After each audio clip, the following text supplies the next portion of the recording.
Greetings, friends. I decided I wanted to do an unboxing this morning of some Catholic shit I got. So, I don't know. I just know that there's not a lot of Catholic books just available. However, the other week I was walking around Barnes and Nobles and I noticed that, it used to be strictly Protestant, just sort of like a snapshot portrait of our country. Just like the way the displays are in a Barnes and Nobles and just like the selection of books that they have available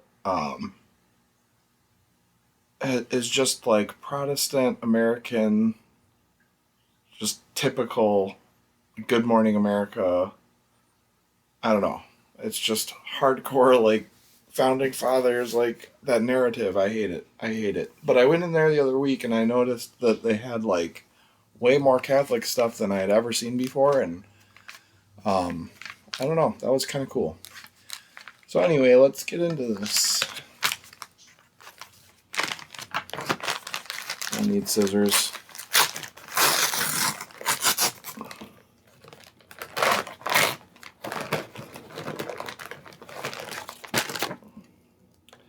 So we got these little pocket Bibles. It's English Standard Version, New Testament, Psalms, and Proverbs. And it's way smaller than I was expecting, but um,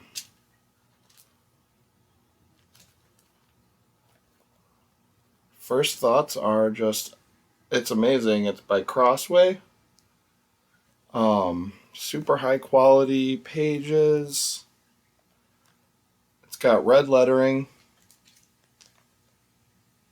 Um, the ghosting or the see through the pages is like perfect.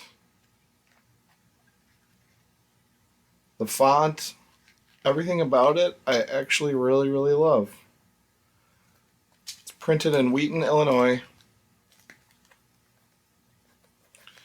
I wish I could show you the details, but it's probably not going to. Oh, my fingernails are really gross. I'm growing out the fingernails on this hand so that I can play my.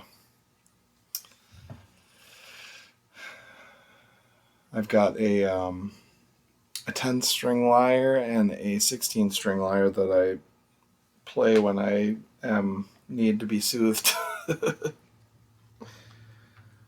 um, but yeah, this is actually really great. Great purchase. It was like $5 for one, so I got two so that I can give one away if I ever need to. These are great.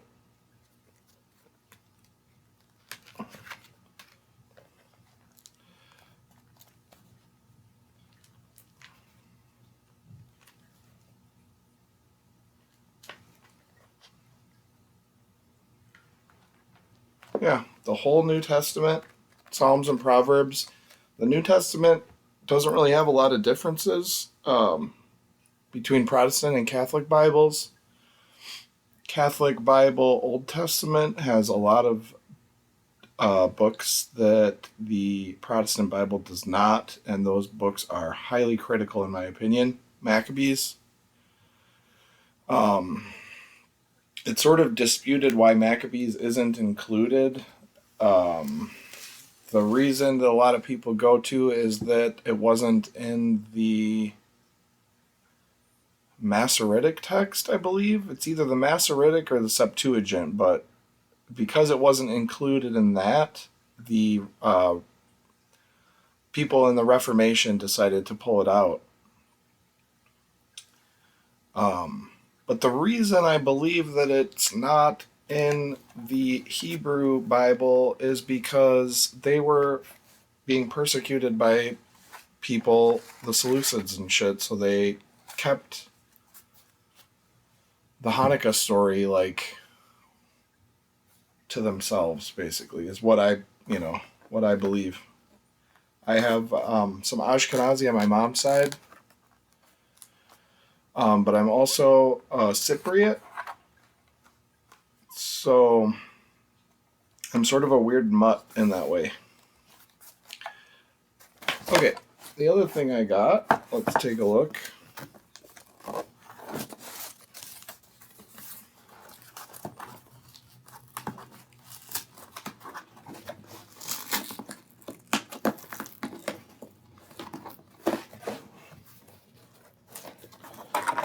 This one is way harder to open.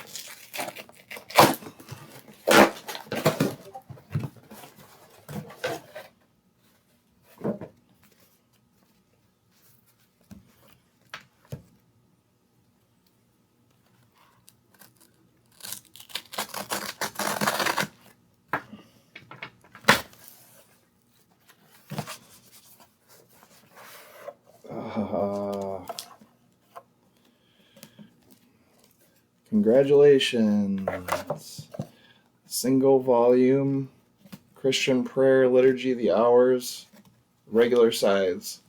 The reason I got this is because I got the large print edition of this from a Half Price Books, and it was just a ratty old version. The pages are gross, and I do the Liturgy of the Hours in community sometimes, and the community I do that with is the Secular Carmelites, which you can find out more about them. They've got a very rich, interesting history in the church and outside of the church. St. John of the Cross is the guy who wrote The Dark Night of the Soul. Teresa of Avila is a reformer in her own way. So Protestants would actually find Carmelite spirituality and Carmelite history very interesting, I think, as well. First thing I'm noticing looking at this is just the page quality is much better than the edition that I have, which was probably printed like in the 90s or something. So it's got that sort of eggshell starting to like yellow the pages. This is very fresh. Even just like the color of the gilding is more vibrant.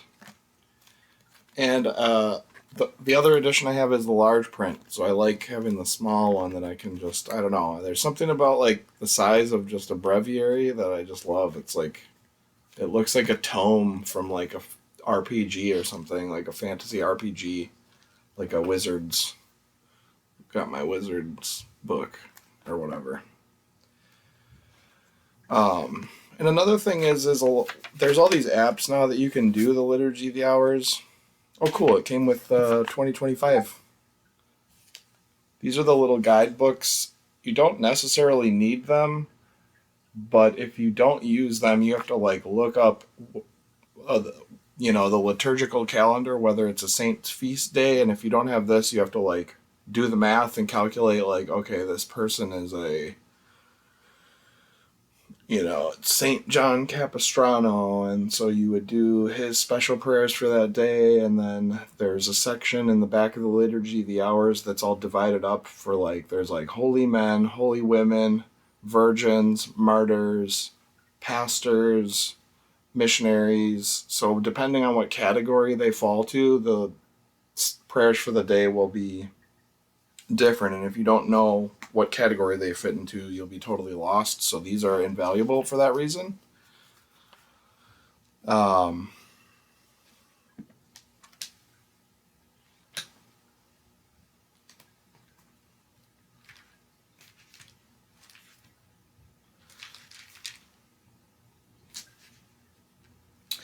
other thing that's really great about the single volume is that the hymns are all in a section in the back. And when you're praying in community, the community I pray with sort of just, they pick a hymn that is like easy to sing, that everyone knows the tune for. So, you know what I mean? There's like a prescribed hymn that there's a couple options. Usually it'll be like, do either this one or that one for this day.